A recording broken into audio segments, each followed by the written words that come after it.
Welcome to the Businessmen and Women of Color podcast. I am your host, Ann Alston, and it is my pleasure to bring quality programs to all of you.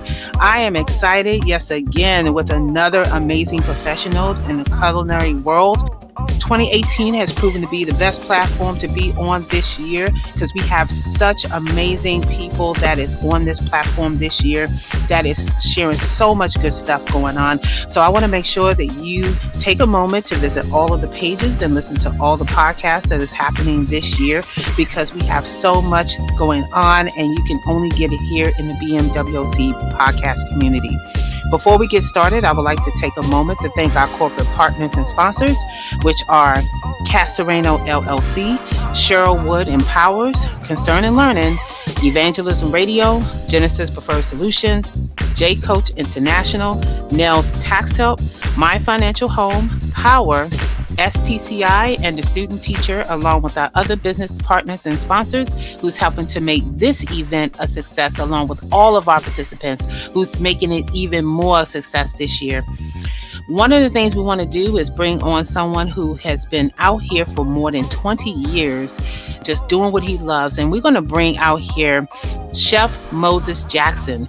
Chef Jackson is a native of New Orleans and a professional chef for more than 20 years. It is safe to say that his true love for great cooking is his personal and professional passion.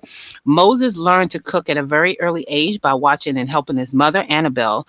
And upon receiving his bachelor's degree in sociology, he still has a strong desire to be engaged with food and cooking. So he attended the Culinary Institute of New Orleans, and upon graduation, he had the unique opportunity to fine-tune his skills under the tutelage of the culinary chef of Emeril Lagasse and Paul Prudhomme.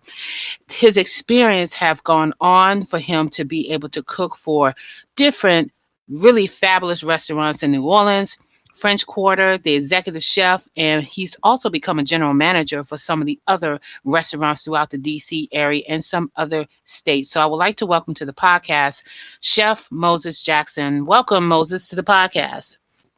Welcome. How y'all doing? Everybody's doing okay?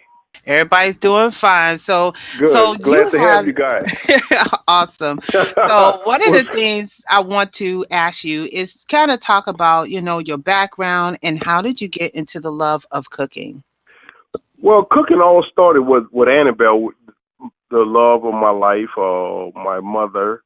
I'm the 11th kid, and it started then, just being with her and my grandmother, Cass. We had a lot of stuff.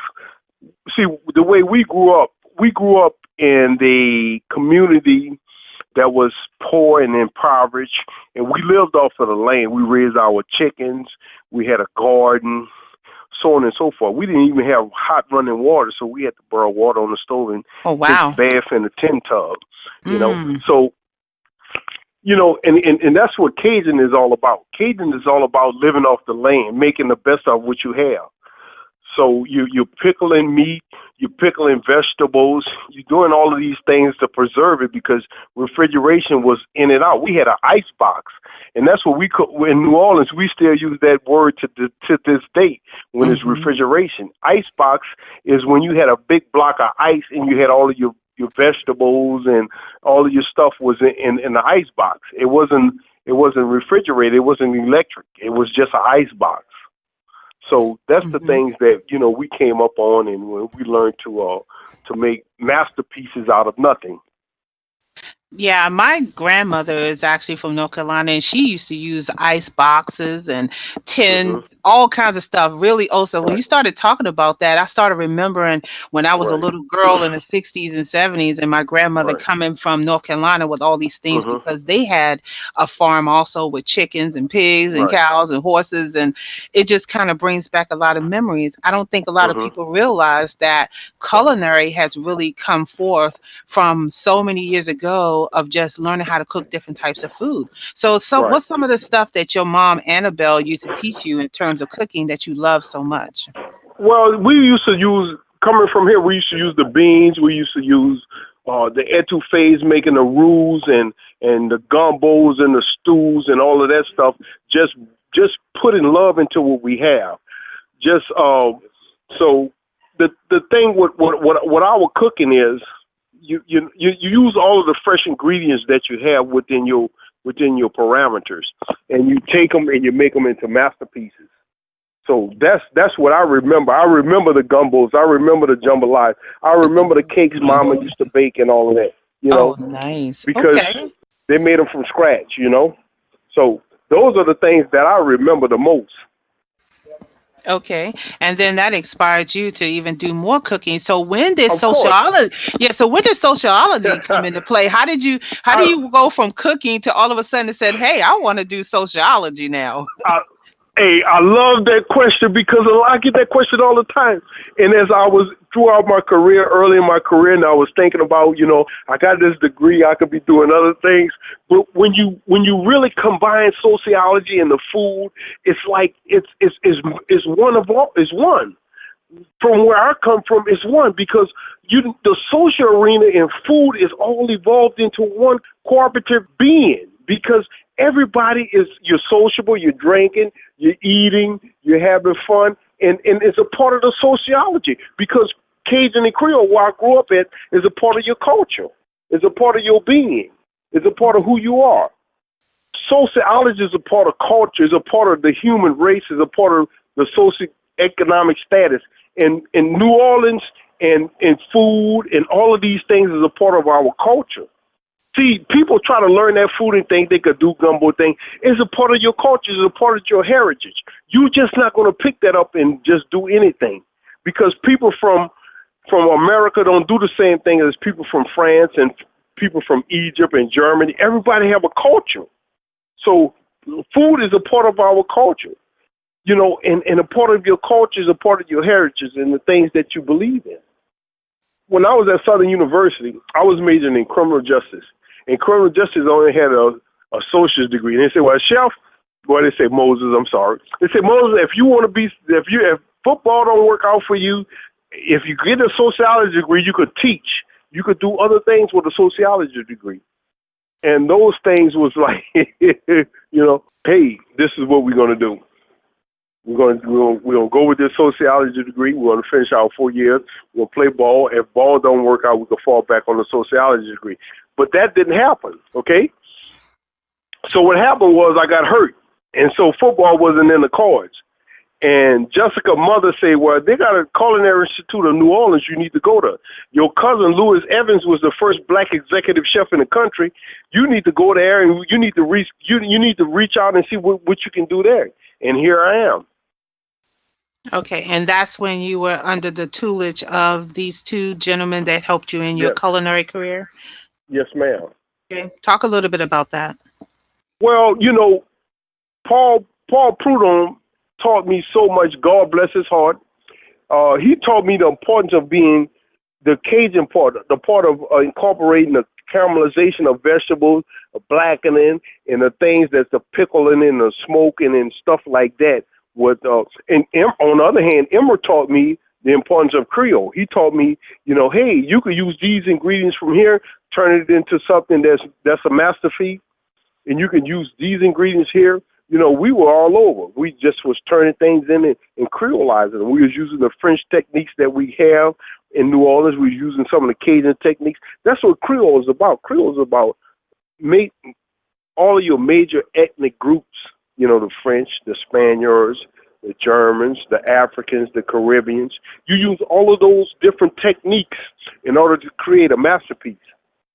And so, in your experience in this particular field, do you find that there's a lot of African American culinary chefs out there, either Creole or whatever? And I'm glad you expounded on that because I don't find a lot of them out there, not African Americans. They have a lot of other people of non-color that's trying to participate and trying to perpetrate the origins of this Creole thing in New Orleans and so on and so forth. And it's sickening, you know what I'm saying? And I always tell them, I say, we could settle this debate, meet me in the kitchen.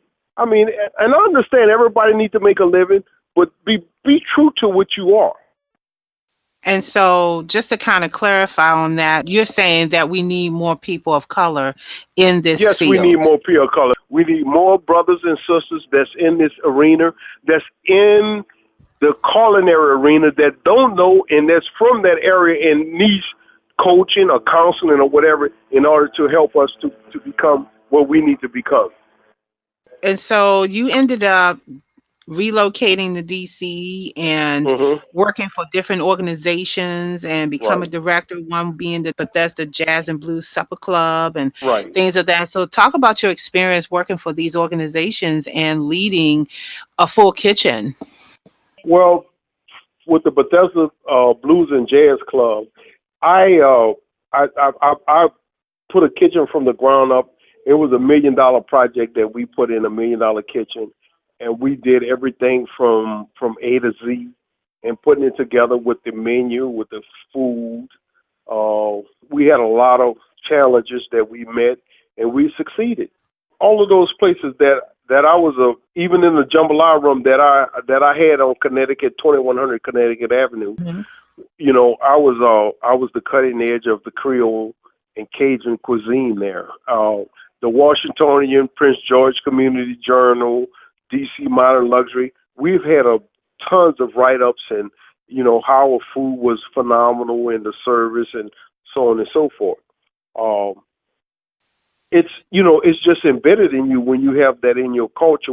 You have that culture within your being, within your everyday breathing and living.